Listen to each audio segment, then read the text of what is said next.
कृष्णा।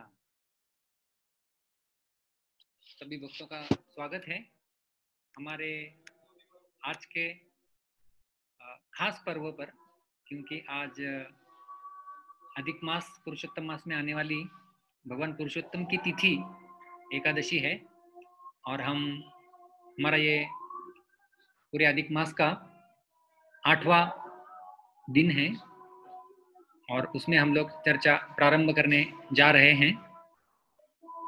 हम शुरू करेंगे प्रार्थना से।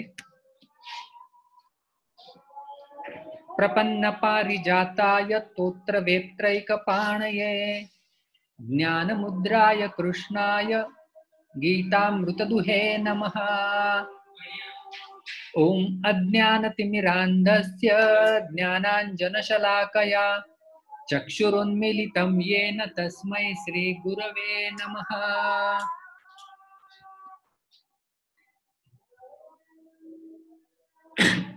नमः ओम विष्णुपादाय कृष्णप्रेष्ठाय भूतले श्रीमते भक्तिवेदांत स्वामिन् इति नामिने। नमस्ते सारस्वते देवे गौरवाणी प्रचारिणे निर्विशेष शून्यवादी पाश्चात्य देशतारिणे। जय श्री कृष्ण चैतन्य प्रभु नित्यानंद श्री अद्वैत गदाधर श्रीवास आदि गौर भक्त वृंद। हरे कृष्ण कृष्ण कृष्ण हरे हरे, हरे राम राम राम हरे हरे।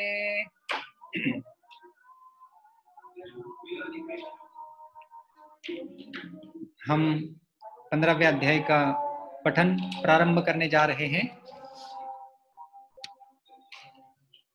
अथ पंचदशोऽध्यायः। श्रीभगवान् उवाच ऊर्ध्वमूलम् अधः शाखम् अश्वत्थं प्राहुरव्ययम् छन्दांसि यस्य पर्णानि यस्तं वेद स वेदवित्। अधश्चोर्ध्वं प्रसृतास्तस्य शाखा गुणा प्रवृद्धा विषय प्रवालाः। अधश्च मूलान्यनुसन्ततानि कर्मानुबन्धीनि मनुष्यलोके। न रूपमस्येह तथोपलभ्यते नान्तो न चादिर्न च सम्प्रतिष्ठा। अश्वत्थमेनं सुविरूढमूलम् असंगशस्त्रेण दृढेन चित्वा ततः पदं तत्परिमार्गितव्यं यस्मिन् गता न निवर्तन्ति भूयः। तमेव चाद्यं पुरुषं प्रपद्ये यतः प्रवृत्ति प्रसृता पुराणी।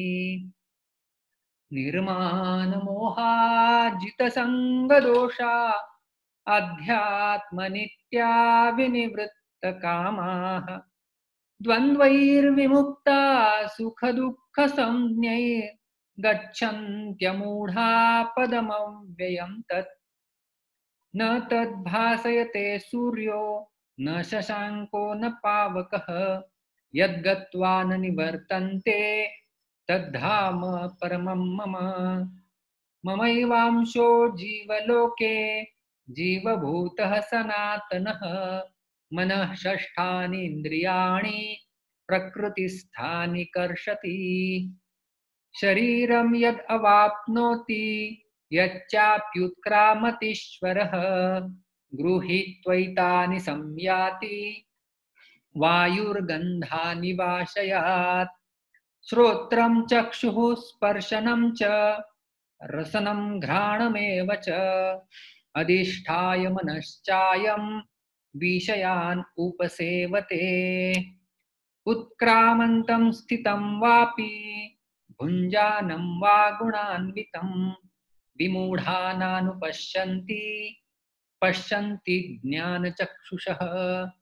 यतन्तो योगिनश्चैनं पश्यन्त्यात्मन्यवस्थितं यतन्तोऽप्यकृतात्मानो नैनं पश्यन्त्यचेतसः यदादित्यगतं तेजो जगद्भासयतेऽखिलं यच्चन्द्रमसि यच्चाग्नौ तत्तेजो विद्धि मामकम् गामाविश्य च भूतानि धारयाम्यहम् ओजसा पुष्णामि चौषधी सर्वा सोमो भूत्वा रसात्मकः अहं वैश्वानरो भूत्वा प्राणिनां देहमाश्रितः प्राणापानसमायुक्तः पचाम्यन्नं चतुर्विधम् सर्वस्य चाहं हृदि सन्निविष्टो मत्तः स्मृतिर्ज्ञानमपोहनं च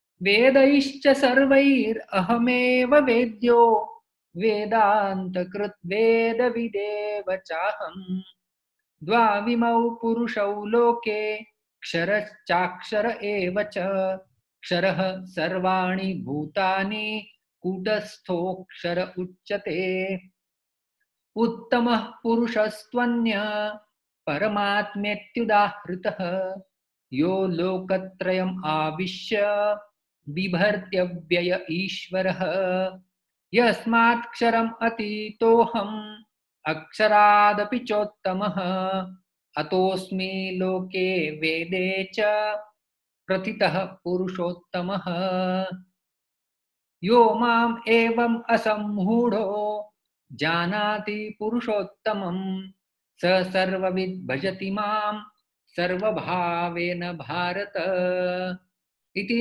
गुह्यतमं शास्त्रम् इदम् उक्तं मया नघ एतद् बुद्ध्वा बुद्धिमान् स्यात् कृतकृत्यश्च भारत। ओम तत्सदिति श्रीमद्भगवद्गीतासु उपनिषत्सु ब्रह्मविद्यायां योगशास्त्रे श्रीकृष्णार्जुन संवादे पुरुषोत्तमयोगो नाम पंचदशोऽध्यायः। हरे कृष्णा। तो हमारे 8वें दिवसीय सत्र में पुरुषोत्तम योग अध्याय की श्रृंखला में सबका स्वागत है। अब तक हमने 15वें अध्याय के पहले 5 श्लोकों तक चर्चा की है। निर्माण मोहाजित संग दोषा अध्यात्म नित्या विनिवृत्त कामाः द्वन्द्वैर्विमुक्ता सुख दुःख संज्ञैर्गच्छन्त्यमूढ़ा पदमव्ययम् तत्। तो ये श्लोक हमने हमारे पिछले सिटिंग्स में देखा था, लगभग 2 सत्रों में ये श्लोक पूरा हुआ। तो अमूढ़ाः तत् अव्ययम पदम गच्छन्ति, जो अमूढ़ है इसकी भी हमने चर्चा की थी, जो मोहित नहीं होते, जो मूढ़ता को प्राप्त नहीं होते, मूर्ख नहीं है सामान्य भाषा में, तत् अव्ययम पदम गच्छन्ति, उस अव्यय पद को वो प्राप्त कर लेते हैं, वहां तक जाते हैं। ये उनके 5 गुण यहाँ पर बताए गए थे।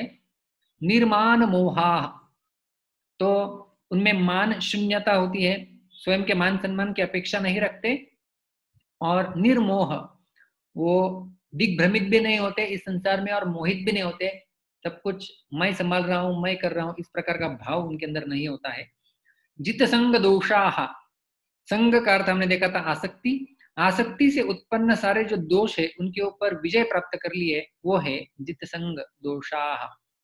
तीसरा हमने देखा था अध्यात्म नित्याः, इसका अर्थ है आध्यात्मिक चेतना में सदैव स्थित, या हर दिन आध्यात्मिक कार्यों में से कुछ न कुछ वो करते रहते हैं, वो है अध्यात्म नित्या।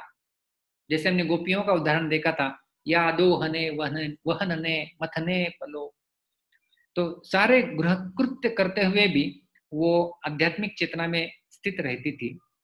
जैसे गीता में 8वें अध्याय के 7वें श्लोक में भी कृष्ण अर्जुन से कहते हैं, तस्मात् सर्वेषु कालेषु माम अनुस्मर युध्यच। चौथा गुण हमने देखा था विनिवृत्त कामाः, सारे प्रकार के कामनाओं से वह व्यक्ति निवृत्त होता है, हमने इस शब्दों का भी फोड़ किया था। विनिवृत्त कामः, जैसे सेवानिवृत्त होता है वैसे ही काम निवृत्त, और वो भी विशेष रूप से काम निवृत्त। और गीता में भी अलग अलग जगह पर कहां पर भगवान श्री कृष्ण इस काम का त्याग करने के लिए कहते हैं, वो भी हमने देखा था, खास करके दूसरे अध्याय से गीता के। प्रजहाति यदा कामान सर्वान पार्थ मनोगतान आत्मन्येवात्मना तुष्टः स्थित प्रज्ञस्तदोच्यते। स्थित प्रज्ञ की परिभाषा करते हुए भी भगवान कृष्ण ने पहले ही यही श्लोक कहा था, प्रजहाति यदा कामान सर्वान, सभी प्रकार के कामनाओं से जिसने उन सभी प्रकार के कामनाओं को तिलांजलि दी है, और आत्मनि एव आत्मना तुष्टः। तो आपको वो सर्कल याद होगा किस प्रकार से आत्मा एक है, उसके बाहर मन है, मन कामनाओं की ओर जाता है, उसे आत्मनि, उसे भगवान की दिशा में लेके जाना है। और कितना भी हम लोग काम वासनाओं को संतुष्ट करने का प्रयास करेंगे तो न जातु काम कामानाम उपभोगे न शाम्यति हवीशा कृष्ण वर्त में व भूय एवाभिवर्धते। जिस प्रकार से अग्नि में कितना भी ईंधन डालते रहो, अग्नि बढ़ेगी ही, कम नहीं होगी।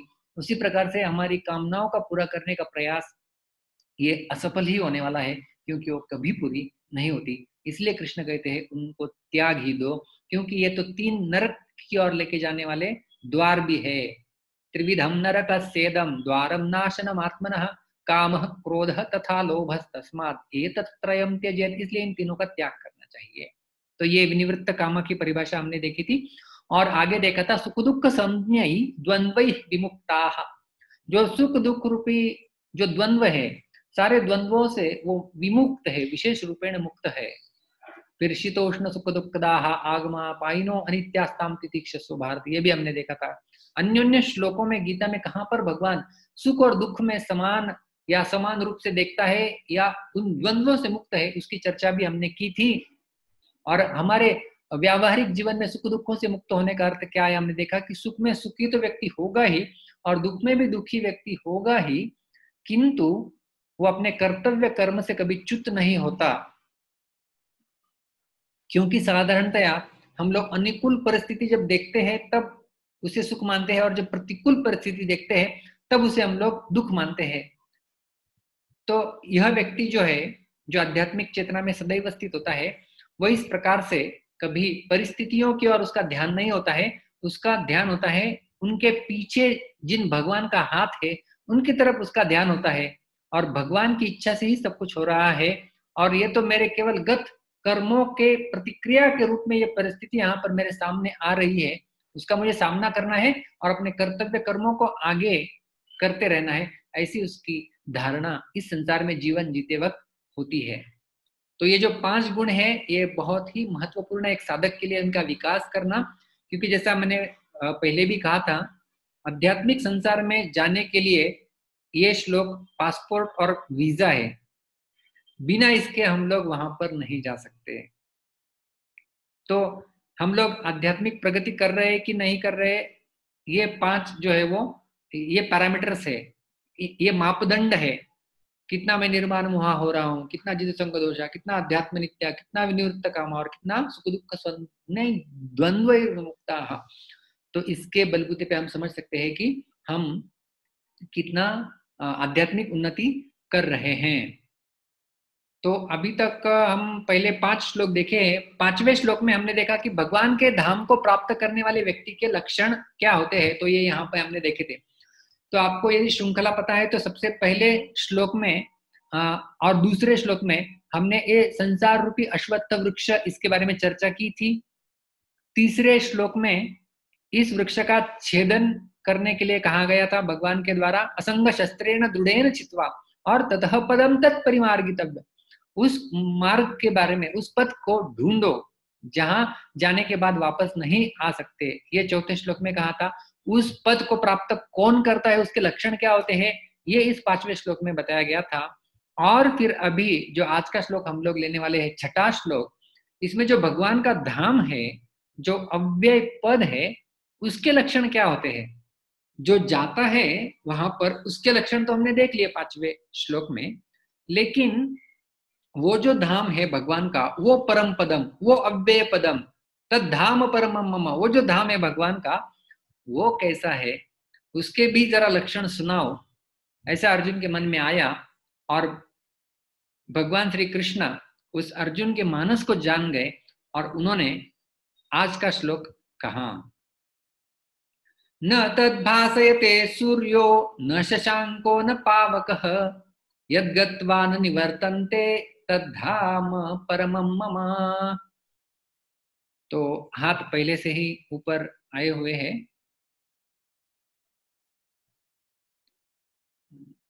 देवनानी माताजी, मैंने आपको अनम्यूट किया है। हरे कृष्णा प्रभु जी। हरे कृष्णा। मेरी आवाज सुनाई दे रही है आपको? हाँ जी, सुनाई दे रही है प्रभु जी। आपको सुनाई दे रही है? बिल्कुल सुनाई दे रही है। तो यहाँ पर जो श्लोक है वो वही ऊपर लिखा गया है और ये बहुत ही आसान श्लोक है। और पूर्व वाला जो श्लोक हमने देखा था चौथे 3, 4, 5, तो जैसे मैंने कहा कि ये इंद्र वज्रा और उपजाति छंदों में थे, तो ये बड़े श्लोक थे। हर एक उसके पाद में 11 अक्षर होते थे। अभी यहाँ से लेकर के 15वें श्लोक तक के हर एक पाद में केवल 8 अक्षर आएंगे। तो मतलब एक जो पंक्ति पूरी आएगी यहाँ पे इसमें 16 रहेंगे और आसान है। अनुष्टुप छंद थोड़ा आसान होता है, श्लोक भी छोटा है, शब्द भी आसान है। तो आपको मेरे पीछे दोहराने हैं शब्द। हर एक शब्द हम लोग 2 बार दोहराएंगे। जो शब्द यहाँ पे अधोरेखांकित किए गए हैं वो संधियुक्त शब्द हैं। उसका हम लोग जो संधियुक्त शब्द बनते हैं वो भी देखेंगे। सबसे पहले न न न न तत् तत् तद् तत् भासयते भासयते भासयते। भासयते। तो तद और भासयते एकत्रित बन जाता है तद भासयते। तत् भासयते। सूर्यः सूर्यः सूर्यः सूर्यः न न न। न। तो वास्तव में यहाँ पर सूर्यः और न जब एकत्रित आ जाते हैं तब ये सूर्यः का ये विसर्ग जो है वो लोप होता है उसका विसर्ग संधि के नियम के अनुसार, और वो रिय में परिवर्तित हो जाता है। यहाँ पे रफर आ जाता है सूर्यो न। सूर्यो न। हाँ। शशांकः शशांकः शशांकः शशांकः न न न। न। तो ये दोनों भी जब एकत्र आ जाते हैं तो यहाँ पर विसर्ग चला जाता है और शशांको न। शशांको न। पावकः पावकः पावकः पावकः यत् यत् यद् यत् गत्वा गत्वा गत्वा। गत्वा। दोनों एकत्रित आ जाएंगे, बनेगा यद् गत्वा यत् गत्वा यद् गत्वा। यत् गत्वा। न न न न निवर्तन्ते निवर्तन्ते निवर्तन्ते। निवर्तन्ते। तत् तत् तत् तत् धाम धामः धाम। धाम। दोनों मिलके एकत्रित शब्द बनेगा तद्धाम तद्धाम तद्धाम। तद्धाम। परमं परमं परमं परमं मम मम मम। मम। तो ये यहाँ पर सारे शब्द और इसका संधि हो गया। बहुत बहुत धन्यवाद माता जी। थैंक यू प्रभु जी। हरे कृष्णा। तो यहाँ पर अभी हम लोग अन्वय देखेंगे। अन्वय मतलब सारे शब्दों की इस प्रकार से रचना ताकि उसका अर्थ हमें समझ में आ जाए। आप में से कुछ लोगों को इसका अर्थ समझ में आ भी गया होगा कुछ हद तक, क्योंकि कुछ कठिन शब्द इसमें है ही नहीं। सबसे पहले भगवान कह रहे हैं तद्धाम परमम मम, वह मेरा परम धाम है। तो परम का अर्थ आप सब जानते होंगे, परम परमम परमम। परम का अर्थ है सुप्रीम, सर्वश्रेष्ठ। जैसे कंप्यूटर होता है, दूसरा होता है परम कंप्यूटर। परम कंप्यूटर भी आप लोग जानते होंगे, उसे कहते हैं सुप्रीम, सर्वश्रेष्ठ, अव्वल दर्जे का। तो यह है तद्धाम परमम मम। एक सेकंड।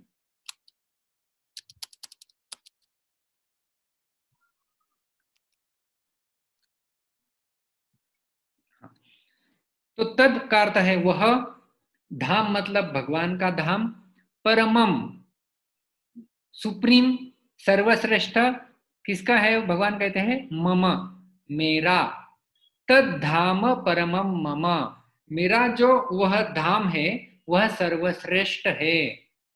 क्या क्या विशेषताएं हैं उस धाम की? 5वें श्लोक में तो हमने देखा था कि उस धाम में जाने वाले व्यक्ति को कौन से गुण होने चाहिए वो हमने देखा था। अभी ये जो धाम है वहां पर हम लोग जाएंगे, उस धाम की जरा विशेषताएं भी देखते हैं। जैसे इस श्लोक को कहा जाता है, ये श्लोक भगवान कृष्ण अपने धाम की एडवर्टाइज कर रहे हैं, विज्ञापन कर रहे हैं।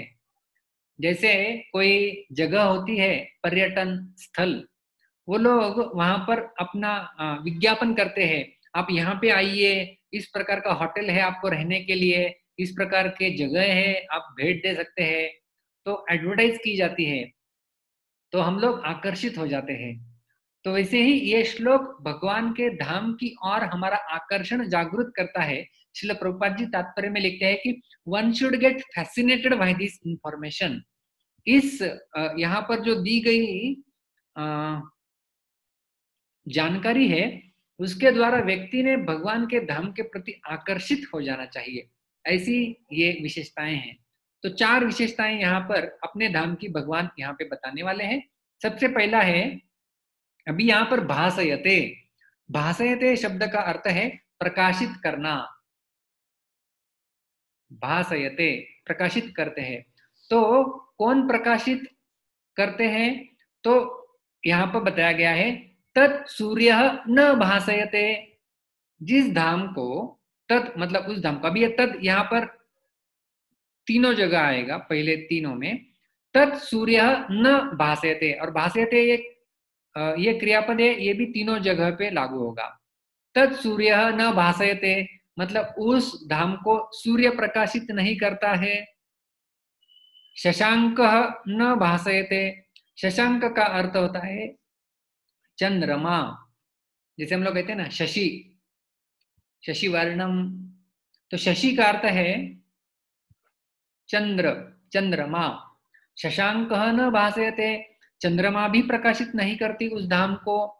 पावक न भासयते, पावक का अर्थ होता है अग्नि, अग्नि भी जहां पर प्रकाश नहीं फैला सकती। तो ऐसा धाम है भगवान का सर्वश्रेष्ठ धाम, जिसे सूर्य भी प्रकाशित नहीं करता, चंद्र भी प्रकाशित नहीं करता, अग्नि भी प्रकाशित नहीं करती। और चौथी खास विशेषता उस धाम की है यद गत्वा, जहां पर जाने के बाद न निवर्तन्ते, व्यक्ति पुनः इस संसार में जन्म नहीं लेता।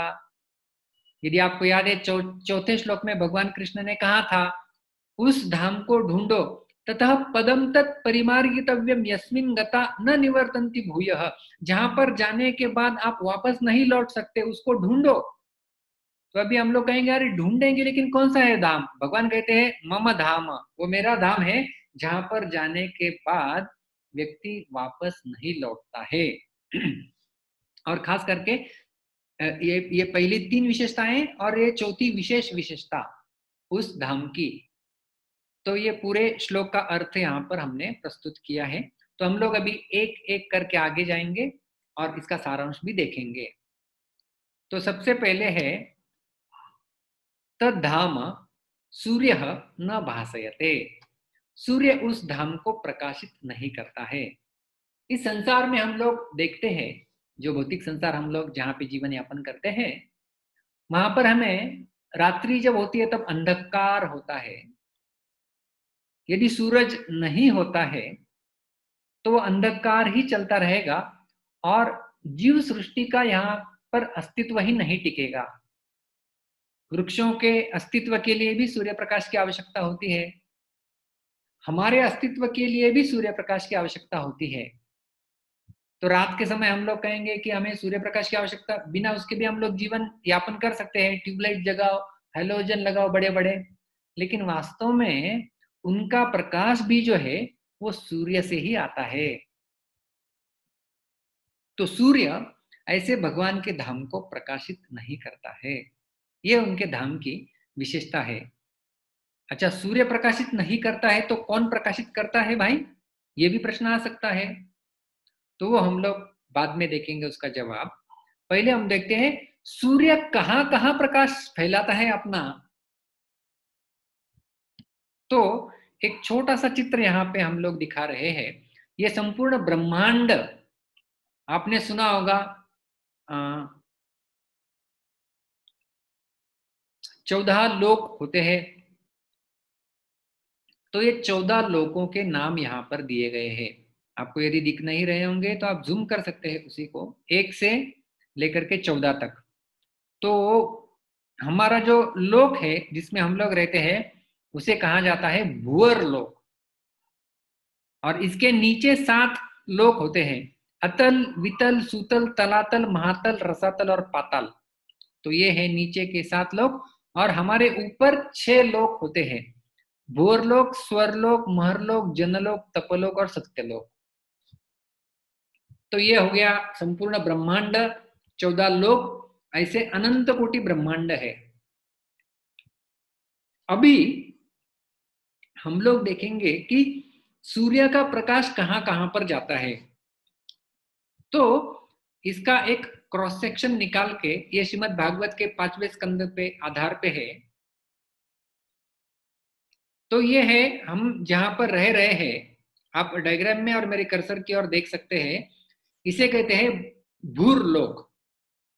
आपने भूलोक भी देखा होगा या भूलोक, भूगोल शब्द सुना होगा। भूगोल हमारा विषय भी एक है, इतिहास भूगोल हम लोग सीखते हैं। तो भूगोल, तो यहाँ पर ये गोल आपको दिख रहा होगा, तो ये है भूरलोक जहां पर हम लोग निवास करते हैं।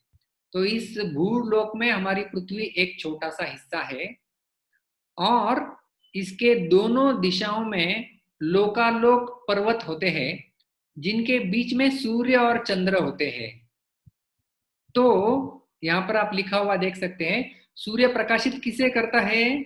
तो इन पूरे 14 लोकों में केवल इन 3 लोकों को सूर्य प्रकाशित करता है। कौन से है ये लोक, भूरलोक, भुवलोक और स्वलोक, स्वरलोक।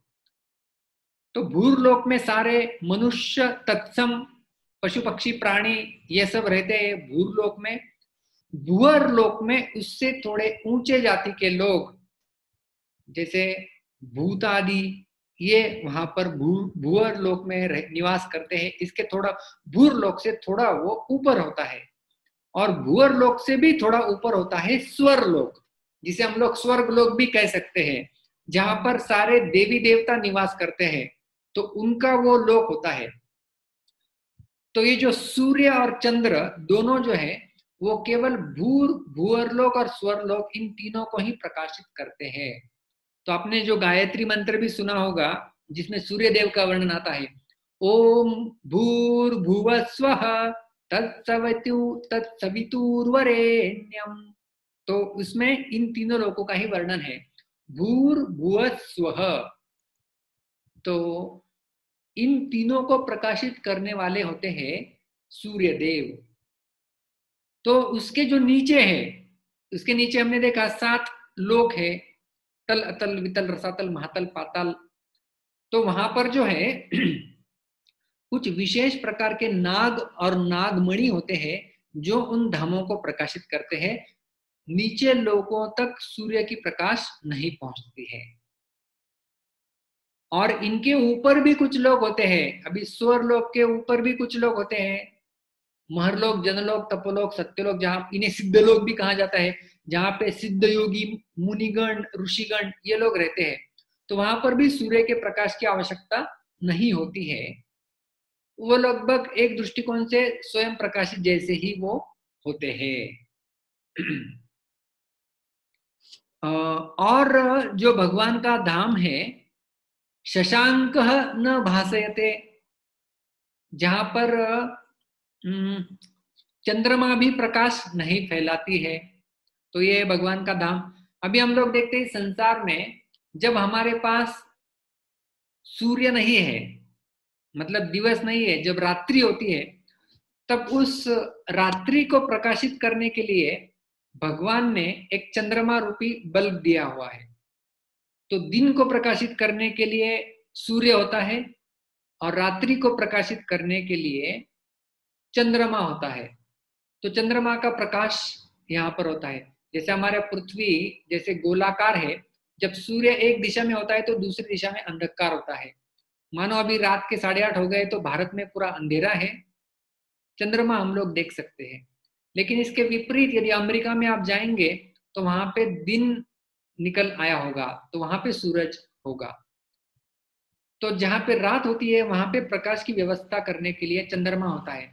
और वैसे देखा जाए तो चंद्रमा स्वयं प्रकाशित नहीं होता है। चंद्रमा का जो प्रकाश है वो भी सूरज से ही आया होता है। तो ऐसा चंद्रमा जो स्वयं को भी प्रकाशित नहीं करता, वो भले भगवान के धाम को कैसे प्रकाशित करे। तो भगवान के धाम में चंद्रमा की भी आवश्यकता नहीं होती है प्रकाश करने के लिए। तो न तो सूर्य की आवश्यकता है, न तो चंद्र की आवश्यकता है। अभी हमारे संसार में हम लोग देखते हैं ऐसी कुछ जगह है जहां पर सूर्य का भी प्रकाश नहीं पहुंच रहा है और जहां पर चंद्रमा का भी प्रकाश नहीं पहुंच रहा है। वहां हम लोग क्या करते हैं, वहां हम लोग अग्नि प्रज्वलित करते हैं। अग्नि को संस्कृत में पावकः भी कहा जाता है।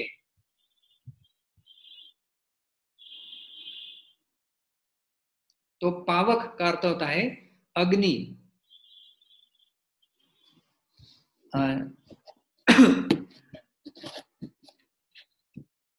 जैसे हम लोग या पुराने जमाने में भी जैसे बिजली जब चली जाती थी तब लोग दिया लगाते थे।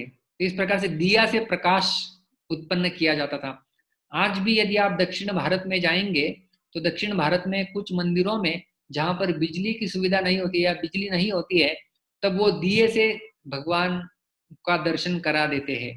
तो इस प्रकार से दिया भी जो है वो प्रकाश का स्रोत माना जाता है।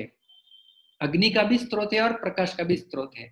तो ऊष्मा और अग्नि, ऊष्मा और प्रकाश, ये दो अग्नि के विशेष गुण हैं। श्रील प्रभुपाद जी ने पावक के शब्द में इस श्लोक के भाषांतर में इलेक्ट्रिसिटी भी प्रयोग कर दिया है। मतलब भगवान के धाम में इलेक्ट्रिसिटी की भी आवश्यकता नहीं है। तो पावक में इलेक्ट्रिसिटी सम्मिलित है, क्योंकि जो भी हम लोग इलेक्ट्रिसिटी, जो विद्युत है, उसका उत्पादन जहां पर भी होता है वहां पर पावक लगता ही है। जैसे अलग अलग पावर प्लांट्स में इलेक्ट्रिसिटी का जनरेशन होता है, उत्पन्न की जाती है इलेक्ट्रिसिटी, मतलब विद्युत। जैसे थर्मल पावर प्लांट है, मतलब नासिक में हमारा एक लहरे में थर्मल पावर प्लांट है। तो थर्मल पावर प्लांट में भी कोयले से अग्नि किया जाता है, अग्नि से फिर जल को उबाला जाता है, उससे भाप की जाती है, उससे टरबाइन रन करते हैं, उससे फिर वो पूरा एक विज्ञान है उसके पीछे, मैकेनिकल में हम लोग पढ़े थे पूरा। तो फिर टरबाइंस घुमाए जाते हैं और उससे फिर इलेक्ट्रिसिटी जनरेट होती है। तो वास्तव में अग्नि आवश्यक है वहीं पर। फिर आप हाइड्रोलिक पावर प्लांट देख लीजिए या ये न्यूक्लियर पावर प्लांट, कौन सा भी आप ऐसा जगह देख लीजिए जहां पे विद्युत की निर्मित होती है, वहां पर पावक आवश्यक है, मतलब अग्नि आवश्यक है ही। तो इस संसार में हम लोग देखते हैं, एक तो सूर्य चाहिए प्रकाश करने के लिए, नहीं तो चंद्रमा चाहिए प्रकाश करने के लिए, नहीं तो अग्नि चाहिए प्रकाश करने के लिए। तो इन तीनों के अलावा, ये तीनों यदि नहीं है तो हम केवल अंधकार में ही जीवन यापन करेंगे। तो क्या इसका अर्थ है भगवान का धाम फिर अंधकारमय है? ये लोग नहीं है वहां पे, सूर्य नहीं है, चंद्रमा नहीं है, अग्नि नहीं है, तो यहाँ पर क्या कहा गया है? इनकी अनुपस्थिति नहीं कही गई है। तो कहा यह गया है न भासयते, मतलब ये लोग उसे प्रकाशित नहीं करते हैं। तो इसका अर्थ प्रकाश होगा, ये प्रकाशित नहीं करते हैं। तो कौन प्रकाश करता है? तो इसलिए कठोपनिषद या मुंडक उपनिषद में यह श्लोक आता है भगवान के धाम का वर्णन करते हुए, न तत्र सूर्यो भाति न चंद्र तारकम नेमा विद्युतो भांति कुतो अयम अग्नि। तो उसे न सूर्य प्रकाशित करता है, न चंद्र तारकाएं प्रकाशित करती है, न विद्युत। अभी देखिए यहाँ पर विद्युत आ गया, मतलब इलेक्ट्रिसिटी या पावर जो भी आ गया। कुतो अयम अग्नि, ये सारे प्रकाशित नहीं करते, तो अग्नि कैसे प्रकाशित कर सकता है? तमेव भांतम अनुभाति सर्वम तस्य भाषा सर्वमिदं विभाति। उस धाम, वो जो धाम है भगवान का, वो स्वयं प्रकाशित है और जिसकी प्रभा से सब जगह प्रकाश फैला हुआ है, ऐसा भगवान का धाम है, यहाँ पर वर्णन किया है। और वही वर्णन ब्रह्म संहिता में भी पाया जाता है। यस्य प्रभा प्रभवतो जगदंड कोटि कोटिष्वशेष वसुधादि विभूति भिन्नम तद्ब्रह्म निष्कलमनन्तमशेष भूतं गोविंदमादि पुरुषं तमहं भजामि। यस्य प्रभा प्रभवतो जगदंड कोटि, अरे जिनकी प्रभा से वो स्वयं प्रकाशित है, प्रभासित है, जिनकी प्रभा से सारी सृष्टि प्रकाशित होती है, ऐसे आदि गोविंद को मैं प्रणाम करता हूँ। और जिनके प्रकाश से ब्रह्म ज्योति भी प्रकाशित होती है और जहां से आगे प्रकाश फैलता है। इसी अध्याय के आगे आने वाले श्लोकों में, मतलब 12वें श्लोक और उसके आगे भगवान बताएंगे कि सूर्य को जो प्रकाश मिलता है वो मुझसे ही आता है। तो भगवान से यदि प्रकाश आ रहा है जो सूर्य को प्रकाशित करते हैं, तो सूर्य में क्या शक्ति है कि भगवान के धाम को प्रकाशित करे। उदाहरण के रूप में मानो अभी रात का समय है और आप कुछ दिया जलाते हैं, सब जगह अंधकार है और आपने दिया जलाया है। तो आपने दिया जलाया है और कुछ समय पश्चात रोशनी आ जाती है, बिजली आ जाती है और आप बटन ऑन कर देते हैं और बहुत बड़ा हैलोजन शुरू हो जाता है। तो हैलोजन बल्ब शुरू हो गया है। अभी आपके वो छोटे से दिए का क्या फायदा? वो छोटा दिया हैलोजन को प्रकाशित नहीं कर सकता, क्योंकि हैलोजन का प्रकाश दिए के प्रकाश से कई गुना अधिक होता है। उसी प्रकार से भगवान के धाम का प्रकाश, उसका आभा, उसकी प्रभा, ये सूर्य और इनसे कई गुना अधिक है, इसलिए ये उन्हें प्रकाशित नहीं कर सकते। जैसे विश्वरूप दर्शन जब भगवान श्री कृष्ण ने अर्जुन को कराया, इसी भगवत गीता के 11 अध्याय में वर्णन आता है। तो उसमें अर्जुन वर्णन करते हैं कि मानो सहस्त्र सूर्य एक जगह उपस्थित हो गए हैं, ऐसा प्रकाश में देख रहा हूं, ऐसा अर्जुन कहते हैं। तो मानो सहस्त्र सूर्य एक जगह उपस्थित हो गए हैं, तो भगवान एक थे वहां पे।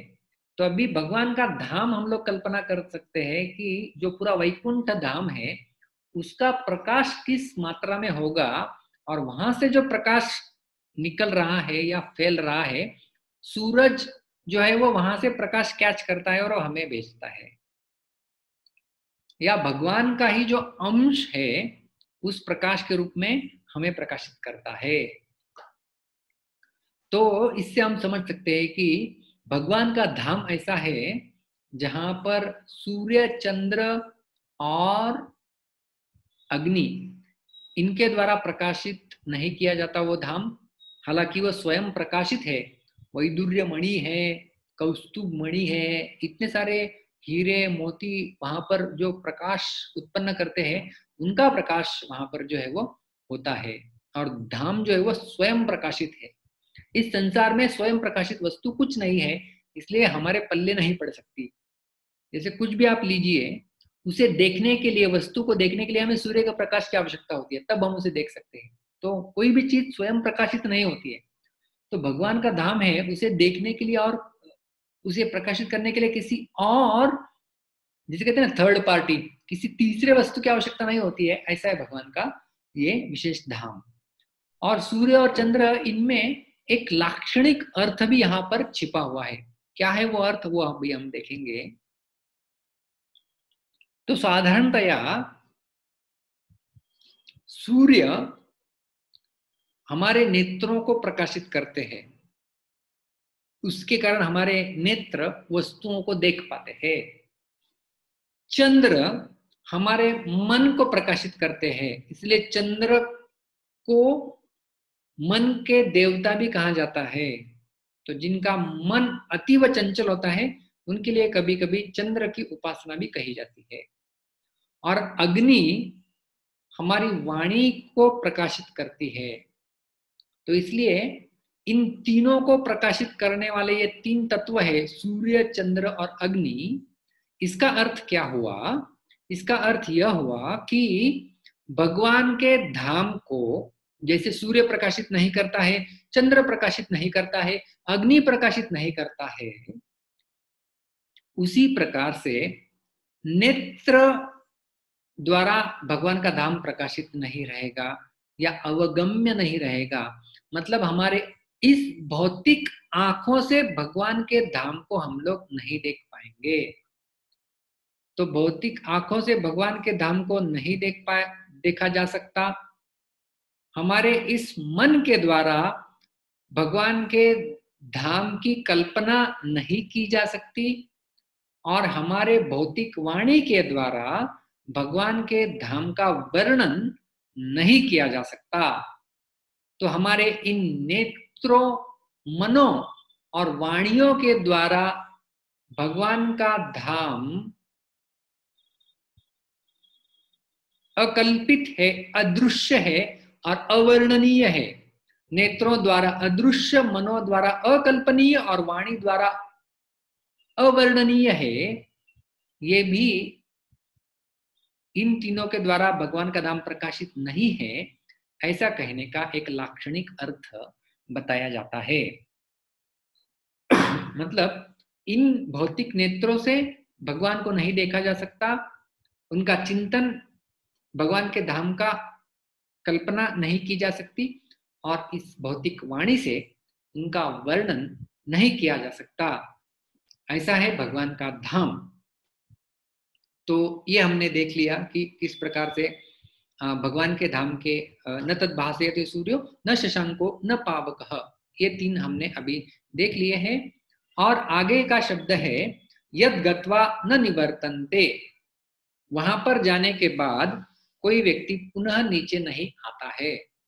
तो गीता में अलग अलग जगह पर भी भगवान श्री कृष्ण ने इसकी पुनरावृत्ति की है कि ऐसा कोई धाम, ऐसी कोई जगह है जहां पर जाने के बाद व्यक्ति पुनः वापस नहीं लौट सकता। यद गत्वा न निवर्तन्ते तद धाम परमं मम। तो यद गत्वा न निवर्तन्ते, तो गीता के 8वें अध्याय के 15वें श्लोक में भी भगवान श्री कृष्ण ने कुछ इसी प्रकार से कहा था। मामुपेत्य पुनर्जन्म दुःखालयम शाश्वतम नाप्नुवन्ति महात्मानः संसिद्धिं परमां गताः। माम उपेत्य, मुझे प्राप्त करने के पश्चात, पुनर्जन्म दुःखालयम अशाश्वतम न आप्नुवन्ति, उस व्यक्ति को पुनर्जन्म, इस दुःखालयम अशाश्वतम मतलब इस जगत के गुण बताए गए हैं, दुःखालयम अशाश्वत रूपी इस जगत को न आप्नुवन्ति, नहीं आता है, मतलब पुनर्जन्म नहीं होता है, ऐसा महात्मा व्यक्ति, महात्मानः संसिद्धिं परमां गताः, उन्हें सिद्धि मिलती है कि वो परमां गताः, उस परम धाम को प्राप्त कर लेते हैं, या वहां पे जाने के बाद गताः, वहां पर जाने के पश्चात पुनर्जन्म नहीं होता है। 8वें अध्याय के 21वें श्लोक में भी ऐसा वर्णन पाया जाता है, यम प्राप्य न निवर्तन्ते तद्धाम परमं मम। जो आज कहा गया है यद गत्वा न निवर्तन्ते तद्धाम परमं मम, और यहाँ पर वही बात कही गई है, यम प्राप्य, जिसे प्राप्त कर लेने के पश्चात, न निवर्तन्ते, पुनः इस संसार में आना नहीं होता है, तद्धाम परमं मम, वह जो है परम धाम है। और जो इस अध्याय में अलग अलग जगह भगवान कृष्ण ने कहा था, जैसे 4थे श्लोक में हमने देखा था, ततः पदम तत् परिमार्गितव्यम यस्मिन् गता न निवर्तन्ति भूयः, उस पद को ढूंढना है निश्चित रूप से। कौन से पद को? यस्मिन् गता, जहां पर जाने के पश्चात न निवर्तन्ति भूयः। देखिए निवर्तन्त शब्द यहाँ पर भी आ रहा है आज के श्लोक में, और यहाँ पर भी आया था निवर्तन्त, और 8वें अध्याय के 21वें श्लोक में भी निवर्तन्त शब्द है। तो वही निवर्तन्त शब्द यस्मिन् गता न निवर्तन्ति भूयः, जहां पर जाने के पश्चात वापस आना नहीं होता है। और जो आज का श्लोक है वो यहीं पे दोहराया गया है, यद गत्वा न निवर्तन्ते तद्धाम परमं मम, वह मेरा धाम है जहां पर जाने के पश्चात पुनः इस संसार में व्यक्ति नहीं आता है। तो इस संसार में जो मैंने 14 लोक उसका फोटो आपको दिखाया था, उसको आप कल्पना कर सकते हैं। तो ये जो 14 लोग हैं, इनका और एक विभाजन किया जाता है, ऊर्ध्व, मध्य और अधः। जो हमने देखा था प्रकृति, प्रस्तुति, प्रसृता, प्रकृति, प्रकृति में 3 गुण में हमने देखा था कहाँ कहाँ फैली हुई है। तो ऊर्ध्व, मध्य और अधः, ऊर्ध्व, मध्य और अधः, नीचे। तो इस प्रकार से इन तीनों लोकों में या इन 14 प्लैनेटरी सिस्टम्स, 14 लोकों में आप कहीं पर भी जाएंगे तो पुनर्जन्म निश्चित होगा। भले आप कितना भी ऊपर क्यों न चले जाए, आपको वापस नीचे आना होगा। केवल भगवान का एकमात्र धाम ऐसा है जहां पर जाने के पश्चात पुनरावृत्ति नहीं होती, व्यक्ति को पुनर्जन्म नहीं लेना होता है। बाकी इस भौतिक संसार में आप कहां पर भी चले जाए, आपको नीचे आना ही होता है। क्या है इसका प्रमाण? गीता में ही भगवान श्री कृष्ण बताते हैं। सबसे पहला प्रमाण है स्वर्गलोक से भी वापस नीचे आना होता है। गीता के 9वें अध्याय का 21वां श्लोक, तेतं भुक्त्वा स्वर्गलोकं विशालं क्षीणे पुण्ये मर्त्यलोकं विशन्ति एवं त्रैधर्ममनुप्रपन्ना गतागतं काम कामा लभन्ते।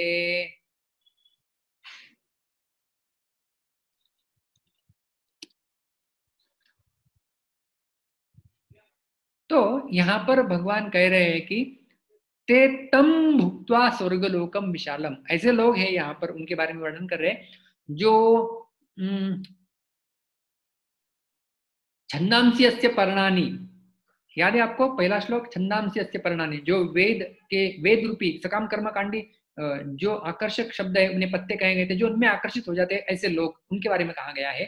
तेतम भुक्त्वा, वो ऐसा प्रकार के पुण्य अर्जित करके स्वर्गलोकम विशालम, ऐसा महान स्वर्गलोक तक चले जाते हैं। लेकिन जब उनका पुण्य कम हो जाता है, क्षीणे पुण्य मर्त्यलोकम विशन्ति, वो पुनः इस मर्त्यलोक में वापस आ जाते हैं, प्रवेश कर लेते हैं। विशन्ति, प्रवेश करते हैं। कहाँ पर? मर्त्यलोकम, मर्त्यलोक मतलब इस संसार में पुनः वो जन्म लेते हैं। और इस प्रकार से इन लोगों का क्या चलता रहता है? गतागतम काम कामा लभन्ते, गता आगतम, जाना आना चक्कर चलता रहता है। पुनरपि जननम पुनरपि मरणम पुनरपि जननी जठरे शयनम।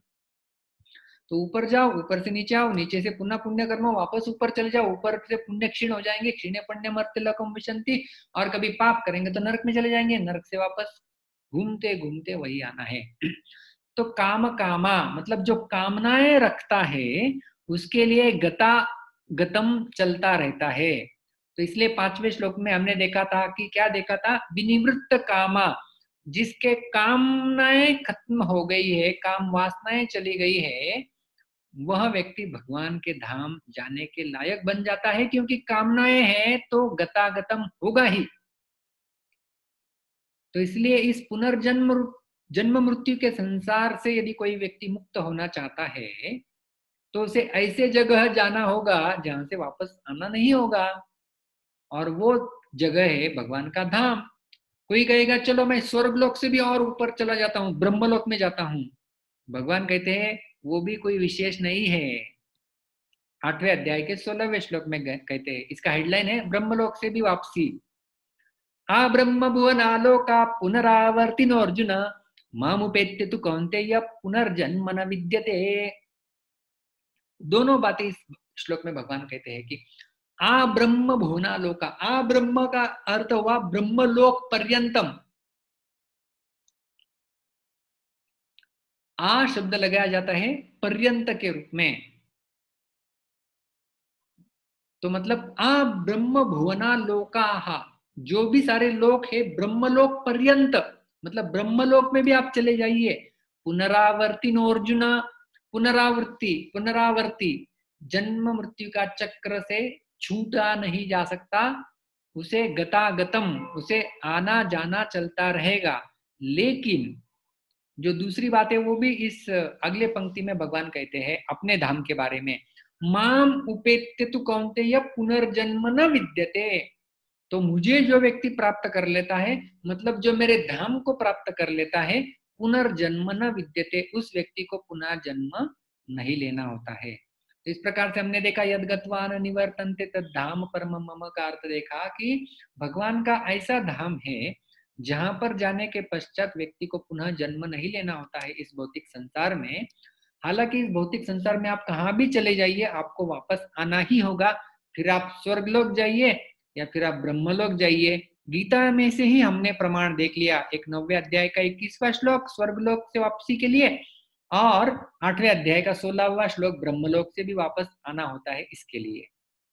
और केवल ब्रह्मलोक नहीं, ब्रह्म भुवना लोका, ब्रह्मलोक पर्यंत जितने भी सारे लोक आप गणना कर लीजिए, 14 लोक, वहां से पुनरावृत्ति होगी ही। तो इस संसार में हम लोग देखते हैं हर कोई व्यक्ति स्टेबल होना चाहता है, स्टेबिलिटी चाहिए, जीवन में स्थिरता चाहिए होती है हमें, हमारे जीवन में, है कि नहीं। मुझे परमानेंट जॉब चाहिए जहां से कोई मुझे निकाले नहीं, मेरा एक ऐसा परमानेंट घर होना चाहिए। एड्रेस में भी लोग लिखते हैं ना, प्रेजेंट एड्रेस, परमानेंट एड्रेस, तो परमानेंट एड्रेस लोग लिखते हैं, परमानेंट, कुछ ऐसी चीज हम लोग परमानेंट चाहिए ऐसा कहते हैं स्थिरता के लिए।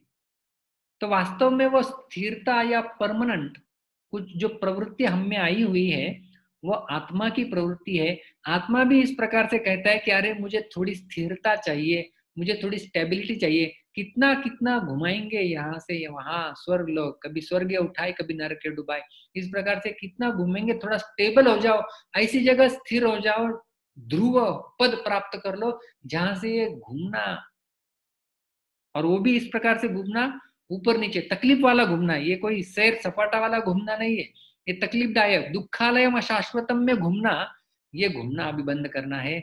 ऐसी कुछ स्थिरता दे दो जिससे हम ये चक्कर से छुटकारा प्राप्त हो जाए।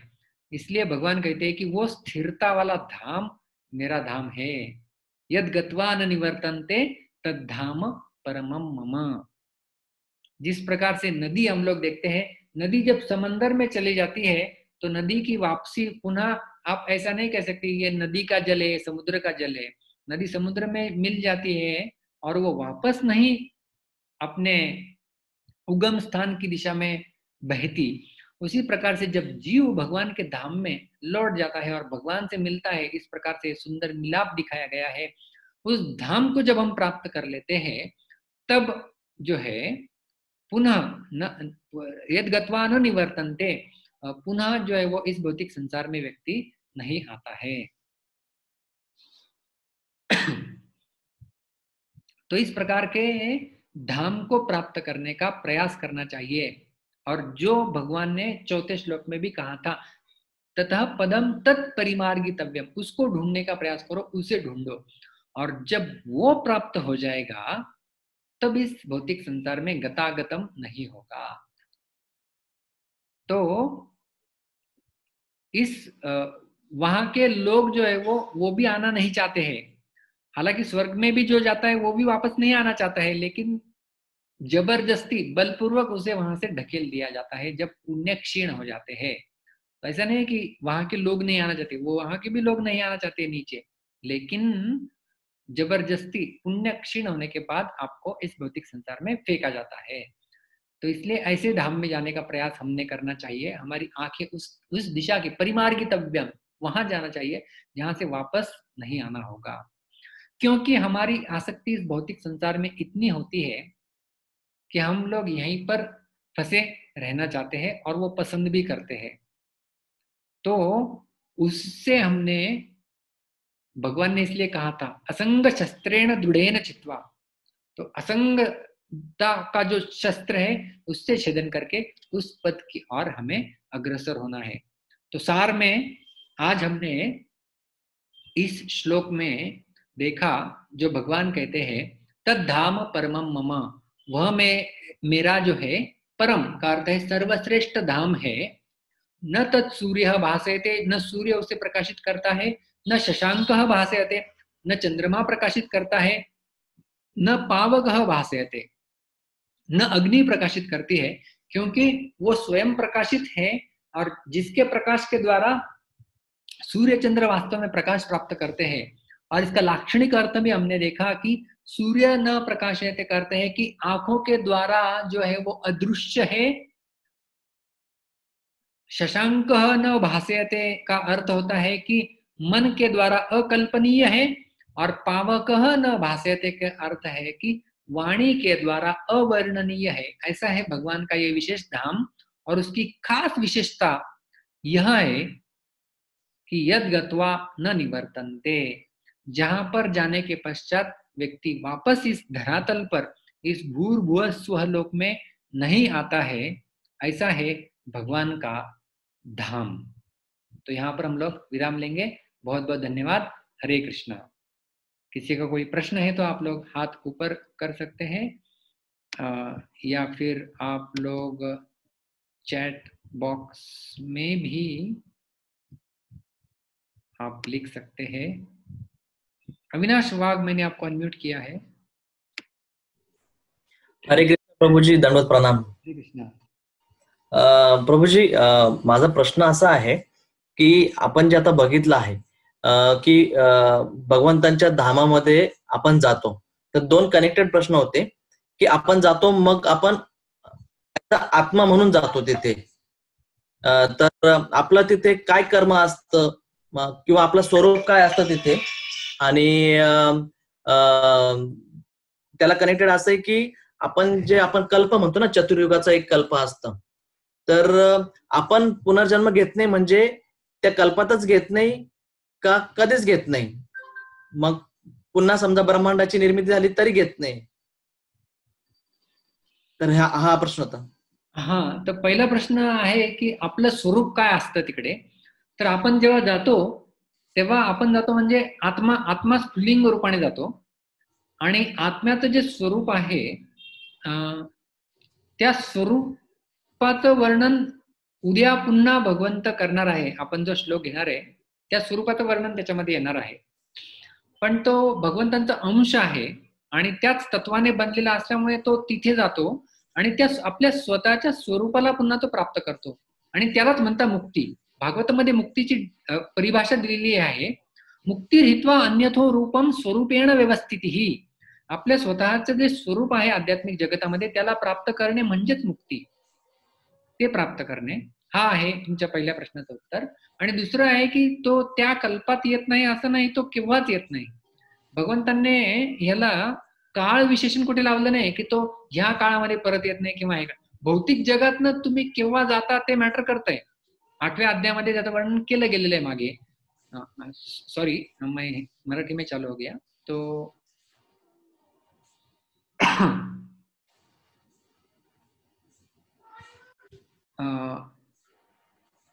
क्या मैं कह रहा था कि 8वें अध्याय में इसका वर्णन किया गया है कि कब कब कौन से समय में कहाँ जाता है व्यक्ति, देह त्याग करता है, कौन से अधिष्ठाता देव के अधीनस्थ होके वो चला जाता है, उससे समझता है कि वो कहाँ जाएगा, ऊपर जाएगा नीचे आएगा। लेकिन भगवान के धाम में जाने के बाद उसमें कालवाचक शब्द या स्थलवाचक शब्द प्रयोग नहीं किया गया है कि वो कब नहीं आएगा, वो कभी नहीं आएगा। यद गत्वा न निवर्तन्ते, वो कभी पुनः नहीं लौटता है, ऐसा उसका अर्थ है। ठीक है, हरे कृष्ण, धन्यवाद।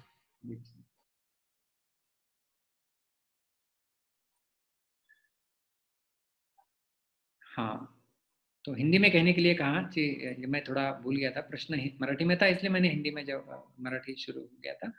अस्मिता कृष्ण प्रभु चैट में पूछ रहे हैं कि अग्नि और साउंड वाणी का क्या संबंध होता है।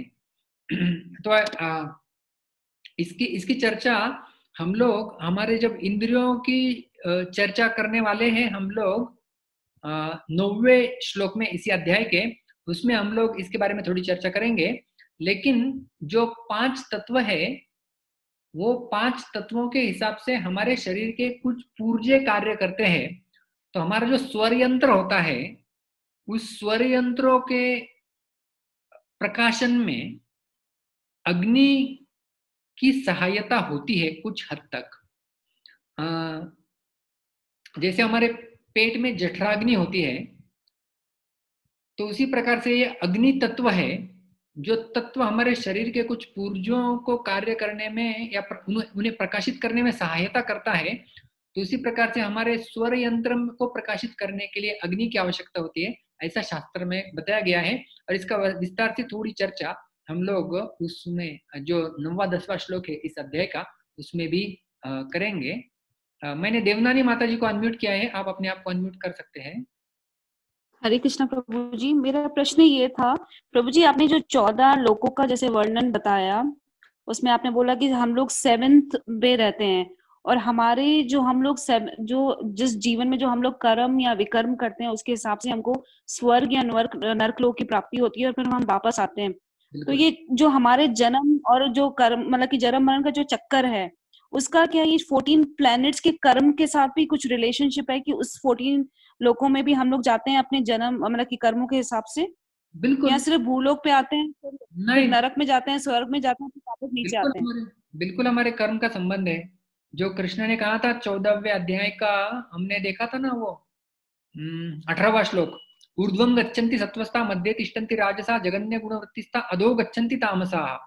तो जो सत्वगुण में स्थित है वो ऊपर चला जाएगा, जो रजोगुण में वो मिडल में रहेगा, और जो तमोगुण में है वो व्यक्ति नीचे चला जाता है।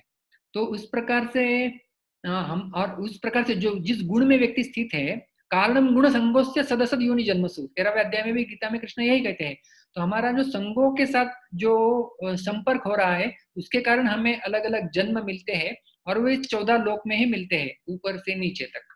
तो हमारे कर्म के अनुसार ही ये जन्म मिलते हैं। तो प्रभु जी, जरूरी नहीं है कि हम लोग स्वर्ग लोक ही जाएंगे या नरक लोक ही जाएंगे, हमारे कर्मों के हिसाब से हम इनमें से किसी भी लोक में जा सकते हैं। किसी भी लोक में जा सकते हैं। अभी देखो स्वरलोक कहाँ गया है, स्वरलोक मतलब स्वर्ग। स्वर्ग में भी उसके इतने सारे बड़े बड़े डिविजन्स है कि देवताओं के लोगों के अलग अलग प्लैनेट्स होते हैं, वो बहुत बड़ा है। नीचे भी मतलब नर्क नर्क नर्क का वर्णन कहाँ, श्रीमद् भागवत का 5वां स्कंद पढ़ेंगे तो तल अतल वितल सुतल महातल रसतल पातल के वहां पे वो नर्क है, उसके भी 28 प्रकार है। तो कौन सा कर्म करने के पश्चात कौन से नर्क में व्यक्ति आता है, इसका गरुड़ पुराण में वर्णन किया गया है। तो ऐसा निश्चित नहीं है कि हम लोग स्वर्ग में या नर्क में ही जाएंगे, वो 14 लोकों में कहाँ पर भी जा सकते हैं, और हम लोग ब्रह्मलोक में ब्रह्मा जी भी बन सकते हैं। हाँ, क्योंकि प्रभु जी ब्रह्मा जी की क्वालिफिकेशन मैंने सुनी है कि अगर आप 100 जन्मों तक सतोगुण में ही रहते हो तो वो क्वालिफिकेशन है ब्रह्मा के लोक में या ब्रह्मा का स्थान पाने के लिए। बिल्कुल ऐसा सुना है मैंने। बिल्कुल सही सुना है आपने। ओके, थैंक यू प्रभु जी, धन्यवाद, प्रणाम। पवन गुप्ता जी, मैंने अनम्यूट किया है आपको। हरे कृष्णा प्रभु जी, दंडवत प्रणाम। प्रभु जी, ये है ना यद गतवा न निवर्तन्ते, तो प्रभु जी एक हमने ये भी सुना है कि हमारा जो मूल स्थान है वो भगवान का धाम ही है। तो जब हमारा मूल स्थान भगवान का धाम है तो प्रभु जी हम वहां से क्यों आए हैं? इसका जवाब सुनने के लिए आपको आना होगा कल और परसों, क्योंकि ये सवाल आपके मन में आया, बहुत अच्छा है। यही सवाल अर्जुन के मन में भी आया था कि अरे वो धाम ऐसा है जहां से नहीं आ सकते, तो हम लोग कैसे आए हैं, फिर यहाँ से कौन जाता है, वो तो 5वें श्लोक में देख लिया, लेकिन यहाँ पे कौन आता है, इसका वर्णन भगवान कृष्ण इसी अध्याय के 7वें श्लोक में, जिसकी हम लोग कल चर्चा करना प्रारंभ करने वाले हैं, उसमें आएगा। ठीक है, थैंक यू। एक क्वेश्चन और है प्रभु जी। हाँ, जैसे कि वो आपने वो एक बताया था कठोपनिषद में, वो उसमें विद्युत का बताया गया है संस्कृत में। हाँ। तो प्रभु जी विद्युत, अभी जैसे हम जानते हैं कि जो इलेक्ट्रिसिटी है वो अभी इन्वेंट हुई है, तो पहले विद्युत किस फॉर्म में थी जब ये श्लोक लिखा गया था तब? देखो, विद्युत का अर्थ होता है, ये इलेक्ट्रिसिटी का ट्रांसलेशन नहीं है। विद्युत का अर्थ होता है कोई भी चीज जो प्रकाशमान है उसे विद्युत कहते हैं। जैसे बिजली चमकती है वो भी विद्युत कही जाती है, राइट। तो वो जो प्रकाशमान वस्तु होती है उसे विद्युत कहा जाता है। तो कोई भी प्रकाशमान वस्तु उसे प्रकाशित नहीं करती भगवान के धाम को, ऐसा वहां पर भाषांतर है। आज के भाषा में समझाने के लिए विद्युत को हम लोग अंग्रेजी में इलेक्ट्रिसिटी ट्रांसलेट कर सकते हैं, क्योंकि इलेक्ट्रिसिटी के बिना हम लोग नहीं देख सकते, ऐसा है। Thank you, thank you. Hare Krishna.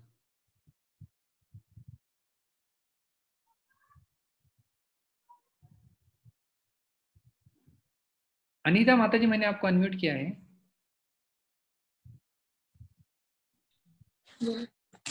हरे कृष्ण प्रभु। हरे कृष्णा। दंडवत प्रणाम। बोलिए माता जी। प्रभूजी, आत्मा पृथ्वीवर जेव्हा जन्म घेतो तेव्हा हे त्याचे गत जन्माचे कर्मफल भोगण्यासाठी, आणि हे जीवन चक्र चालूच राहते। मग मला प्रश्न पडतो की मागच्या जन्माचे या जन्मात चांगले वाईट कर्म आपण भोगतो, तर आपण कसे म्हणू शकतो की या सर्व गोष्टी होणाऱ्या आपल्या हातूनच घडतात? आपण तर या पृथ्वीवर प्रत्येक गोष्टीला निमित्त मात्र आहोत, आणि मग या जन्मामध्ये जी भगवंतांची भक्ती करायची असते, तर ती करण्यासाठी भगवंतांची कृपा या आत्म्यावर असायला हवी का? आणि जर भगवंतांची कृपा नसेल तर ती व्यक्ती भक्तीत येतच नाही का कधी? आणि ती कृपा कशी होते व त्यासाठी काय योग्यता लागते आपल्याला? भगवान की कृपा की आवश्यकता होती है। देखो, हम लोग इस संसार में है हमारी ही इच्छाओं के कारण।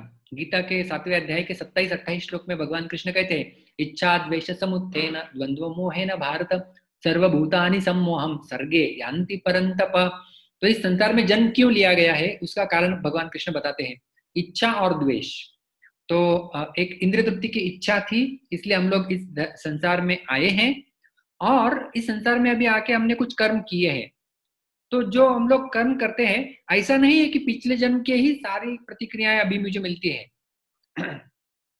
कुछ कर्म ऐसे होते हैं जिनकी तुरंत प्रतिक्रिया मिलती है, कुछ कर्म ऐसे होते हैं जिनकी बहुत समय पश्चात प्रतिक्रिया मिलती है।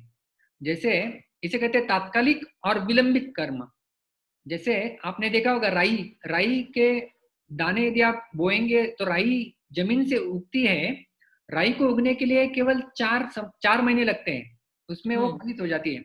लेकिन यदि आम का वृक्ष आप लगाएंगे या बाम्बू का वृक्ष लगाएंगे, उसको आने के लिए 10 साल लगते हैं, 5 साल 10 साल लग जाएंगे, तो समय ज्यादा लगता है। उसी प्रकार से हमारे जो कर्म होते हैं, कुछ कर्म हम करते हैं, उनको फलित होने के लिए तुरंत फलित हो जाते हैं, जैसे राई के समान है, और कुछ कर्मों को फलित होने के लिए थोड़ा समय लग जाता है, जैसे बाम्बू के समान है। तो इस प्रकार से हमने कुछ पिछले कर्म किए, उसकी प्रतिक्रिया अभी हमें मिली हुई है, और अभी हम जो कर्म करेंगे उसके हिसाब से हमारी अगली प्रतिक्रिया निर्धारित की जाएगी, या फिर हम लोग भगवान के धाम जाएंगे कि नहीं, वो निर्धारित किया जाएगा।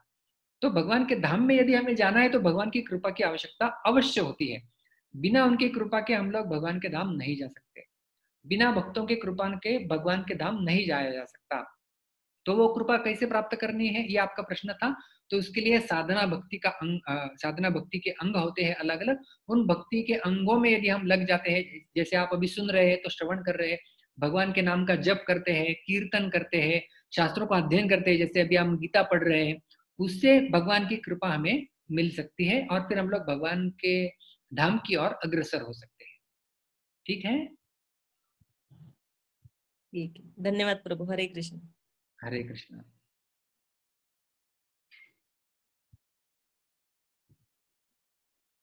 रास रानी माता जी, मैंने आपको अनम्यूट किया है।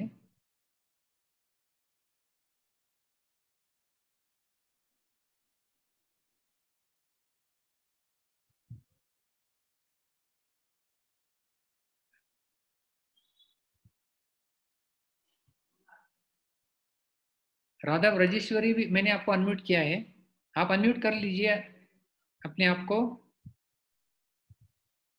हरे कृष्ण प्रभु जी, प्रणाम। थोड़ा जोर से बोलेंगे माता जी।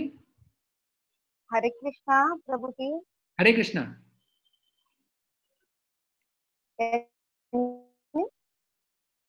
बोलिए। हरे कृष्णा।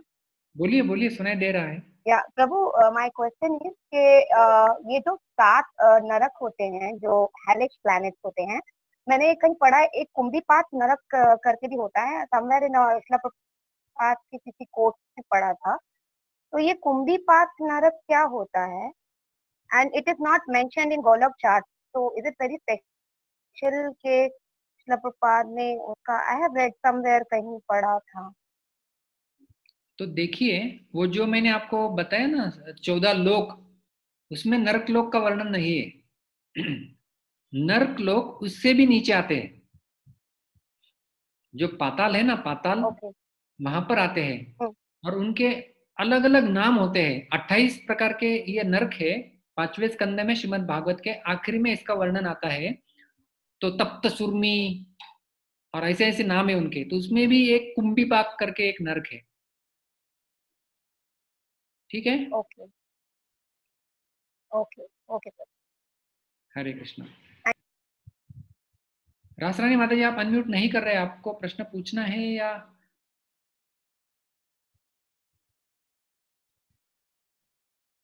हरे कृष्णा।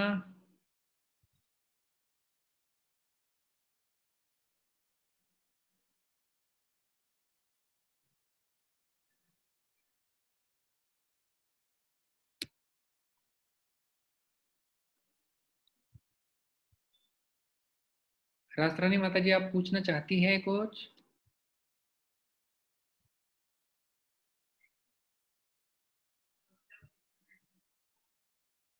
ठीक है, तो आज के लगभग प्रश्न हो गए हैं। तो जैसा कि एक प्रश्न पूछा गया था, उसका जवाब आने वाला है। तो आपके भी मन में ये आया होगा कि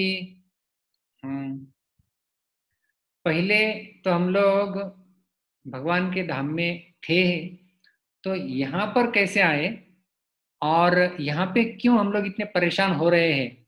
हम भी तो भगवान के अंश हैं, परेशान क्यों होना चाहिए हमने? क्यों दुख का भोगत रहे हैं? ये सारे प्रश्नों का जवाब हमारे कल के सत्र में, जिसमें हम लोग 7वां श्लोक चर्चा करने वाले हैं, उस समय देखेंगे। तो मिलेंगे कल ठीक शाम को 8 बजे। बहुत बहुत धन्यवाद। हरे कृष्णा।